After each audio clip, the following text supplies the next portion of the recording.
Today's webinar, Tax Considerations Related to Basic Charitable Giving. My name is Krista Peterson, and I will be your moderator today. This is part one of a two-part webinar on charitable giving that Lynn Henley, our tax partner, is presenting.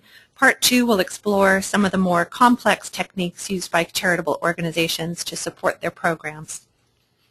Before we begin, I have a few housekeeping details to go over with you. You will see your webinar pane in front of you.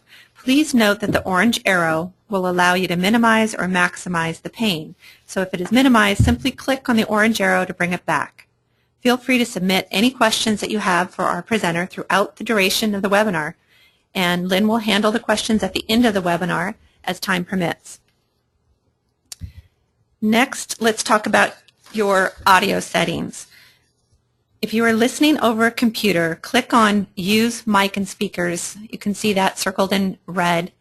If you're listening over a telephone, make sure that you click Use Telephone. If you don't have the correct audio setting, you may experience an echo sound.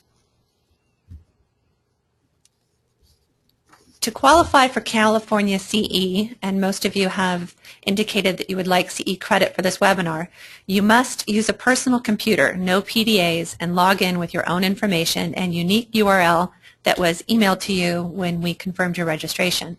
Be logged into our online software for at least 50 consecutive minutes within our scheduled time frame, and actively respond to at least 75% of our polling questions that we've dispersed throughout. Also, please complete the evaluation survey at the end of the webinar. I'm going to tell you a bit about our presenter today, Lynn Henley. Lynn is a tax partner in our nonprofit practice. She's provided consulting and compliance services to a variety of tax-exempt organizations, including public charities, private foundations, supporting organizations, large social welfare organizations, labor unions, social clubs, and business leagues.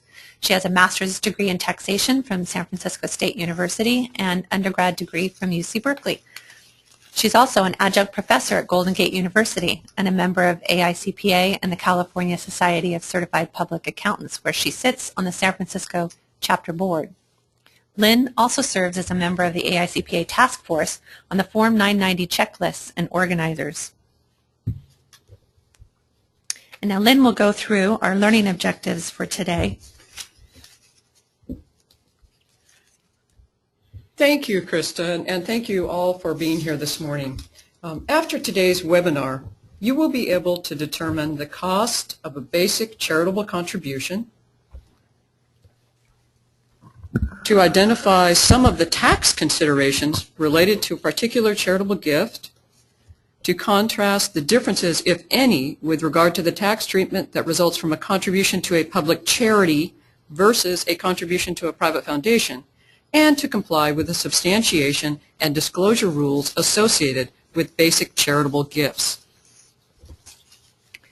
And we've organized the presentation today into three sections. The first will be requirements common to all deductions for charitable transfers. We're going to cover donative intent, public versus private benefit, and quid pro quo contributions. Then we'll move on to section two, the three charitable deductions: the income tax deduction, the gift tax deduction, the estate tax deduction, and our last section will be substantiation and disclosure requirements. So be thinking of what questions you might have in those areas and submit them throughout the presentation. Anytime is fine. Now, there are always exceptions and details about specific situations that impact the tax results in a particular scenario. This discussion and the examples presented in today's webinar are not intended to be tax advice. This discussion is intended to provide you with an introduction to some of the strategies available for giving to charitable organizations while saving a bit on your tax bill. We encourage you to seek professional tax advice with regard to your particular situation. And today we are covering part one, tax considerations related to basic charitable giving. But we also hope you'll join us for part two, which we will be presenting in August, planned giving, tax considerations related to complex charitable giving. And with that, I will turn it back over to Lynn.